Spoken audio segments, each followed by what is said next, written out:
Hi, I'm Bob Martell, and I organized this little rally here this weekend at the Sterling Airfield. And we had, I think we had 9 balloons here. Pilots from right here in Sterling, I live across the street, as does one other pilot.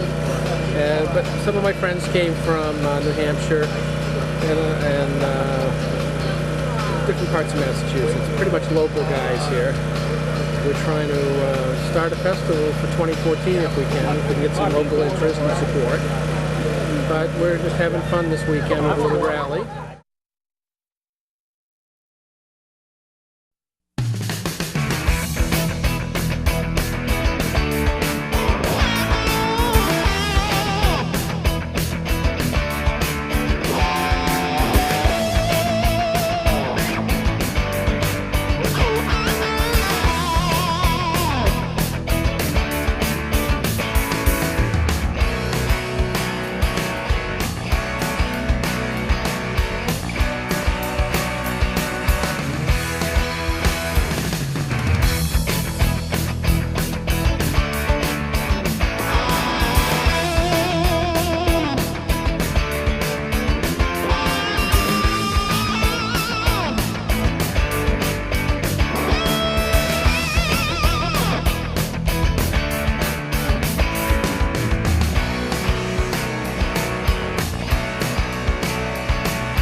How do people get involved in this festival if and when it happens in 2014? Oh, well, we'll probably have a Facebook page, Sterling Airport Balloon Rally or something like that, you know. But what we're hoping to do after this event this weekend is see if we can't get some community interest. There are a few other festivals in the region in New England that are really community-driven. People come out and they have a ball. The magic of ballooning is still there for a lot of people.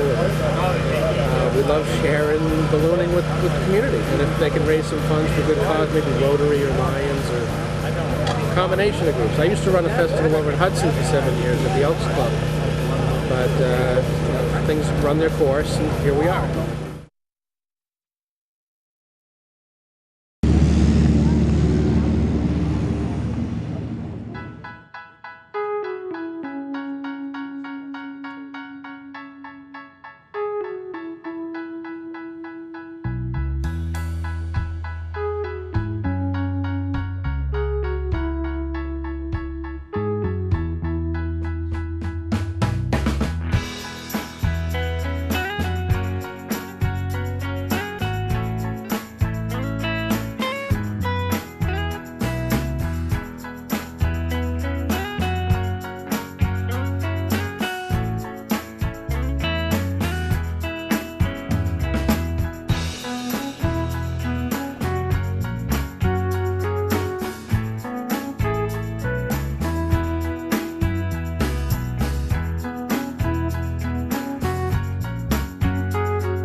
Good morning, my name is Ron Cassidy from Candia, New Hampshire. I'm a hot air balloon pilot. I've been flying balloons for about 25 years. And for the last 15, 18 years, I've been interested in the maintenance part of hot air ballooning. So I started building my own balloons about 18 years ago. And my wife and I have a nice little shop that I work in at home. We build generally one balloon a year.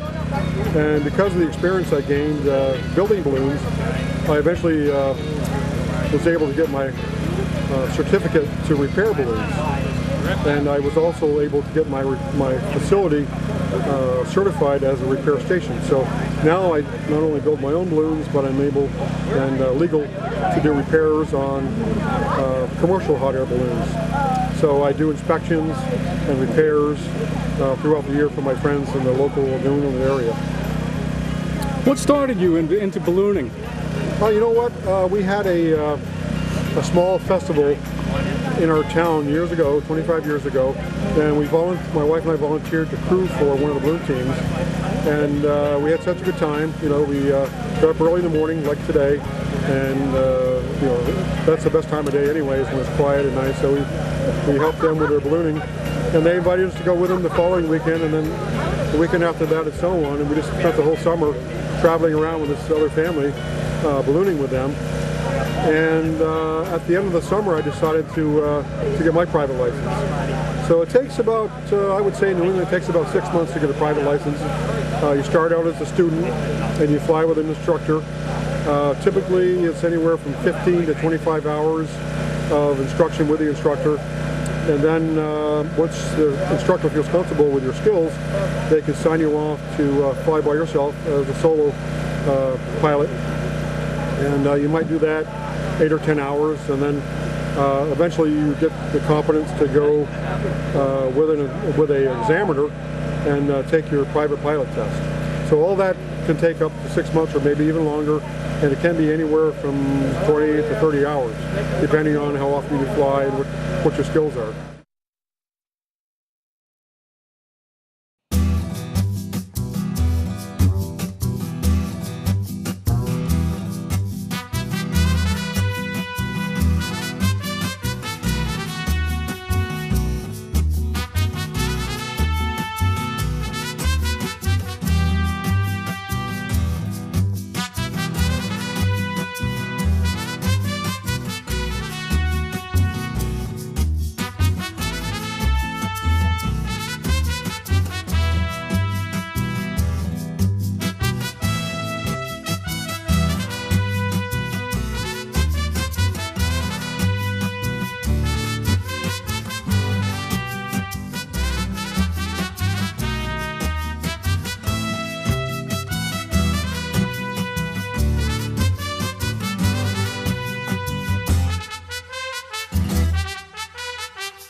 Well, this morning's flight and this, getting this together out here is pretty incredible.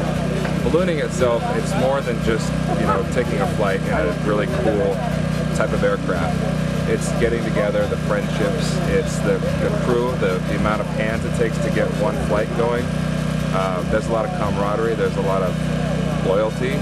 You know, people give up their staying up late Friday so they can be up early Saturday, and you know, it's a great experience. What drew you to ballooning? What drew me personally, I was born outside Albuquerque, New Mexico, and Albuquerque is the balloon capital of the world. Oh yeah. So I spent, growing up in Albuquerque, it's the balloon capital of the world, and it's where, you know, thousands of balloons come together. And so as a kid, my whole life growing up, I saw balloons and always was interested in them. I got to a point where I decided I want to do it, and I found a great group of people, and so here I am. Here we are. Now, I understand you're a student pilot at this point? Student pilot. So I've been training for the last couple of years. You know, it's such a weather-dependent sport. And this is pretty challenging flying up here because it's not like you have wide open fields all over the place. So you need to crew hours, and so I'm almost ready to take a test and get my actual flight pilot suit. What is it going to take to pass the test? What do you have to know? Well, you have to know knowledge. There's a ground school, a written test that you take, which is, you know, flight rules and regulations.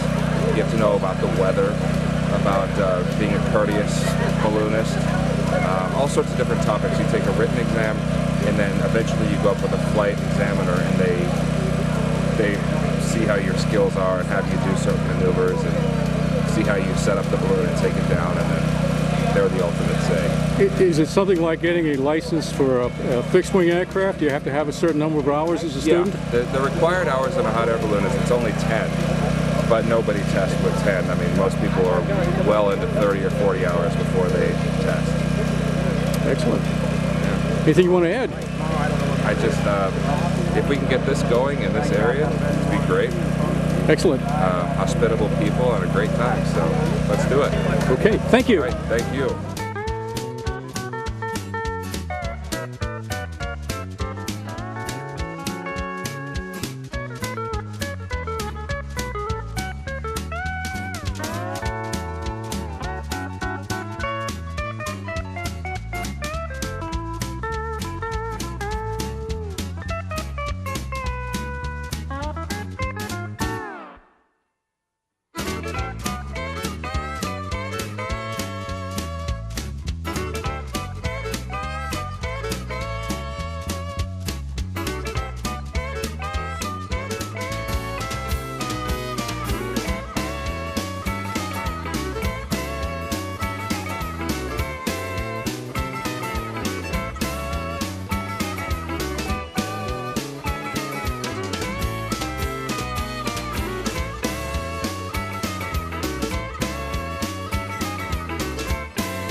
about you?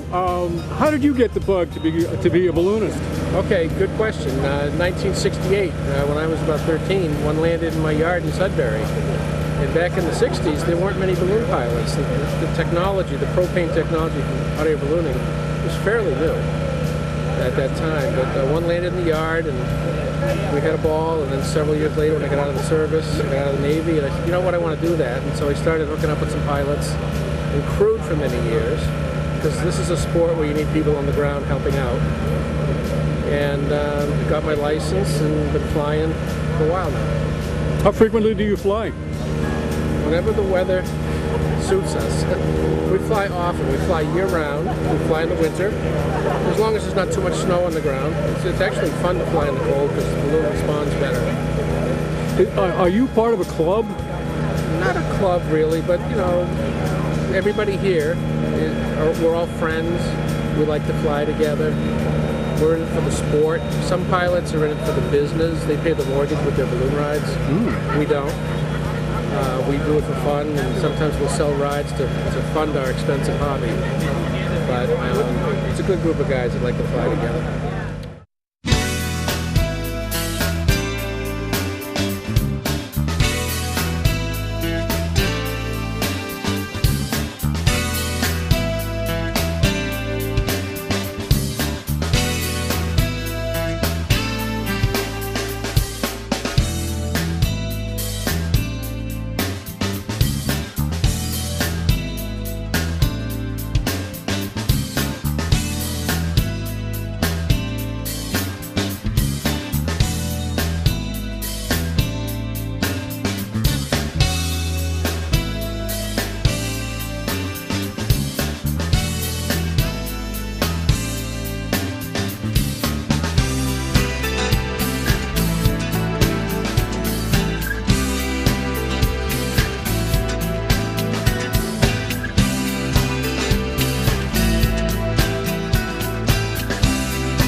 Do you have a ceiling that you have to stay below? Well, it depends on where you fly. That's an interesting question because it varies depending on where you fly. Like if you're flying closer to the city of Worcester, then you'd have to fly below the airspace where the airplanes would land. You know, if you look at an airport, the airplanes come in from a high altitude and they descend, you know, toward the airport. So you certainly wouldn't want to be in the path of a descending aircraft or an aircraft leaving the airport. And there are rules. Each airport has its own rules, and they're published. You know, it's well documented. So as a pilot, you avail yourself of that information to make sure you're safe and legal to fly where there's other aircraft in the sky. Now, that being said, a balloon, hot air balloon, is not very maneuverable. You know, we can't motor out of anyone's way. You know, we can only go with the wind. So a hot air balloon has a priority, or what we call a right of way, over any other aircraft. And the other aircraft should avoid a hot air balloon. But if you're flying near a commercial airport like Worcester or Boston or even Manchester, New Hampshire, then it's very inconvenient for those big airplanes to fly around you, and it might delay the flight. So as a courtesy to other aviation, we try our best to stay out of their way so that they can land on time. But in fact, the reality of it is that their responsibility is to stay out of our way.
This is a tough question. Well, not for you, but it's a tough question for the viewers.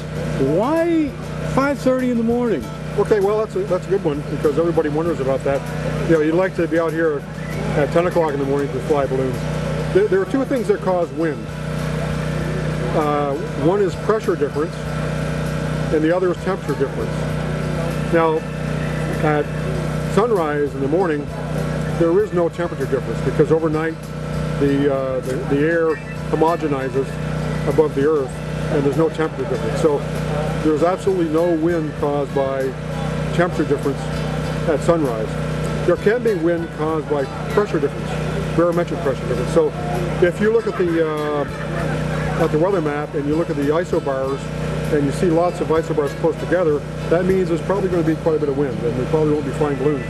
But if you see the weather map and there's a big high pressure system that dominates our weather, that means first thing in the morning there's going to be very little wind due to pressure or to temperature. So that's the best time of day to fly.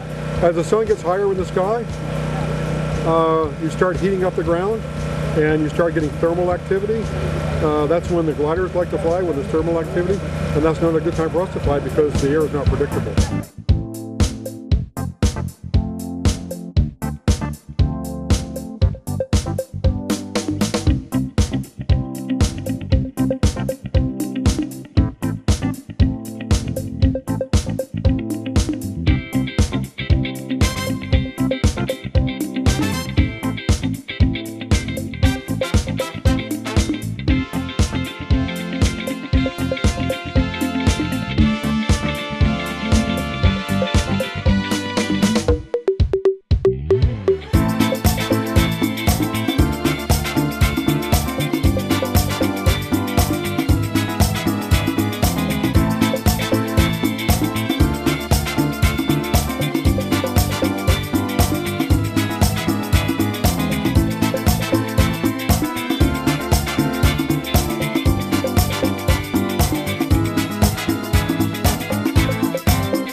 If somebody wanted to take a ride, say this season, where would they go? Where would they look?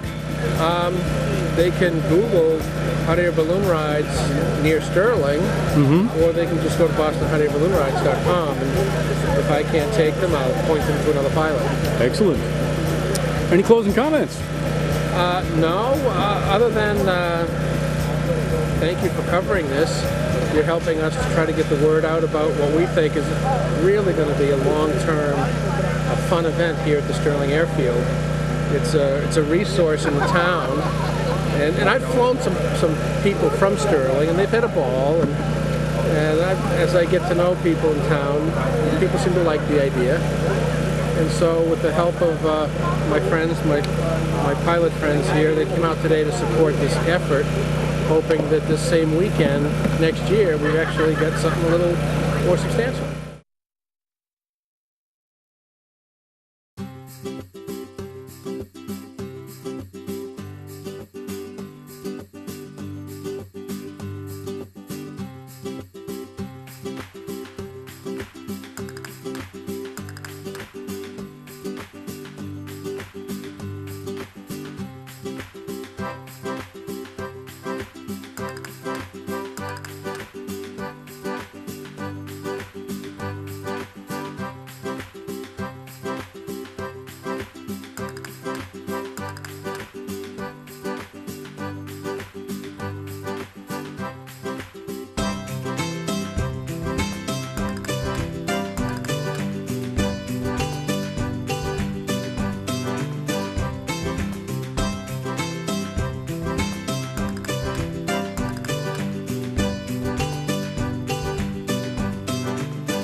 Any closing comments? No, but you know, well, I guess what I would say is if anyone of your viewers runs into a balloon pilot, you know, either here at Sterling or any other place, don't hesitate to stop by and ask a few questions. We always love to answer questions, and we're always looking for people to participate with us. You know, it's a very physical sport, so we love to invite folks to come out, especially families, you know, with kids, because it's a great sport for families. So just encourage people to, if they see a balloon, follow it and track it down where it lands, and you know, offer to help.